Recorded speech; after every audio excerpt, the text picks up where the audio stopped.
I'm Comrade Toyin Okanlawon. I'm a social worker and a human rights activist. During the 1993 presidential election, after the junta, so I was part of those that agitated for Abiola's mandate. So thereafter, in 1998, I became a student of Obafemi Awolowo University. And when M.K.O Abiola died, the student union organized a peaceful rally with a banner printed boldly, "Peaceful Rally," and the police were involved. So we were having the rally, like a procession was on of about 15,000 students then. So while moving, we got to a stage, the police stopped and turned back, opened fire at us. So they shot sporadically, people died. I was shot too, and one Abiola Bekoi was also shot and eventually amputated. So in my pool of blood, they came, hit me, carried me in the van. So with one other guy who just fainted. So I was behind the counter at More Police Division for about 6 hours before I was taken to Obafemi Awolowo University Teaching Hospital Complex. So after then, students came in, they came to donate blood voluntarily, and at about 9 p.m.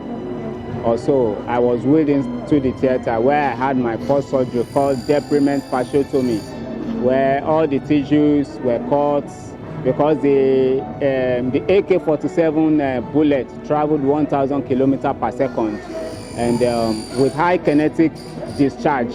So it really caused lots of havoc in the leg, and I was operated successfully. That time, the tissues were cut out, the bullet was removed, though some fragments of pellets were left in the leg, which I'm still carrying. After then, I had several other surgeries. Even during the 11 months ASU strike, I had a follow-up surgery. After graduation, I still had surgeries. Till date, I've had about 12 surgeries, which include the debridement, fasciotomy, skin grafting, and elongation of tendon Achilles, and so on. You know, police still came after dropping me at the Obafemi Awolowo University Teaching Hospital. They came back to relaunch attack on students. But what happened then was that the student union wrote to the government. Thereafter, even though at the hospital, it was our parents that took care of our bills. It wasn't the school authority, because they said they should not take care of us, kind of a thing. But the hospital was magnanimous. Being a riot victim, life first, they had to take good care of us. But our parents were the ones taking good care of us, footing the bills. So one of us was about to be amputated. That is Abiyomi Bekoi. So that very day they were carrying him. They said they were taking him to Lagos. So I don't really know my fate, actually. But eventually, with all forms of management and efforts by the family, was eventually amputated. So I was in the hospital bed for 365 days. So after a year, I went back on campus, addressed the students, and also as then the students generally contributed. Even the Christian organization campus, Muslim contributed, and they brought the money to us on bed for us to be able to augment some medications and so on. So till date, I've had about 12 surgeries, and as at the time of the treatment and medical follow-ups, I was referred for intensive medical rehabilitation abroad. Then Rehabilitation Institute of Chicago and the Cleveland Clinic Foundation sent me the estimate costs after going through my medical reports. But the cost was so much, so I had to take steps on myself, footing the bill to Abuja, the first headquarters. I met with the IG then, M.K.O Smith, who was the IG. and the then PRO, late now, Azin Wendy. So then I later met with Indero, who told me as the DIG admin that his table is going to be in charge of handling such expenses or, carrying on with how they're going to assist.